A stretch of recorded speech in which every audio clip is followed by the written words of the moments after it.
Hi, coming towards the end of the buffalo season, buffalo fly season now. Just a quick recap of what happened this year, some observations we've had. Bos Bags themselves have sold really well. We've got over 200 stores now selling them across the country. Pretty much if you walk into any Elders, if you walk into any Air store or other independent, they can access the Bos Bags now if you ask them.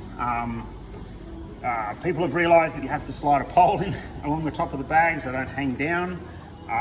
We've done some alterations to the design of the inside to make the longevity of the inserts a little bit better. We actually sell those inserts as standalone.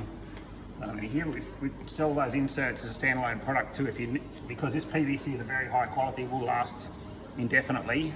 So you can just keep replacing inserts. The powder that goes in the bags. We've had some training organisations in Central Queensland endorsing the bags, which is fantastic. Actually all throughout Australia, there's other groups too.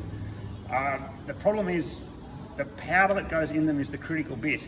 You cannot, and these organisations might not realise, but if you put a fertiliser grade DE into the bags, it's 100 to 200 microns. So it's about 10 times the powder size of the proper stuff. If you use Grainsave or an on-label insecticide grade DE, that's about 10 microns. That actually has an effect on bugs. Fertilizer grade doesn't. So you need to look at the label and see what it's designed for. Please, there is a price difference, but really when you work out that a $30 bag is not doing the job, what's the point of putting it in there? And this stuff still works out at about 2 cents per head per day. So it's not an expensive product to use the right stuff. It's actually cheaper than any other option that is out there really. Use as part of an integrated approach, that's really critical. We're not claiming there's a silver bullet here.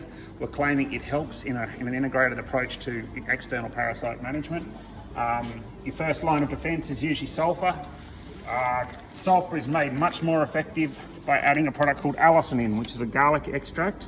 Natural forms of allicin we use in this product called Bos Lick.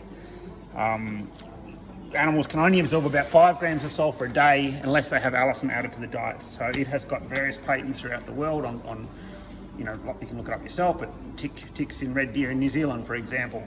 So it's not just for fly, it's for a range of parasites, but they need to add the allicin to the lick. Breed selection, of course, animals within a breed, encouraging dung beetle populations. Once you start putting systemic chemicals into your animals, onto them, anything that gets in the bloodstream has an effect on what comes in the manure, and it will have some effect on dung beetles, whether it be in larval stage or as adults. There are various claims, but none of them cover every type of dung beetle at every stage. So it's much easier just to steer clear of those things. Dung beetles bury dung. Dung is the breeding grounds for fly. So that's an integral part of the whole system that you really have to encourage your dung beetle populations. That about sums it up. Next season, please start early. This is not a repellent. The powder is not a repellent, Grainsave. It's designed that when animals make contact with it, but when insects make contact with it, an insect is an exoskeleton full of mush. If you can damage that exoskeleton in a physical way, the mush bleeds out and you can manage your parasite load.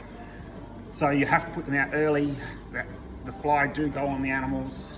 Even over winter, we've got people using it now for lice. Same deal, exoskeleton damage, but it's not a repellent. So great, have a integrated approach, and next summer start early.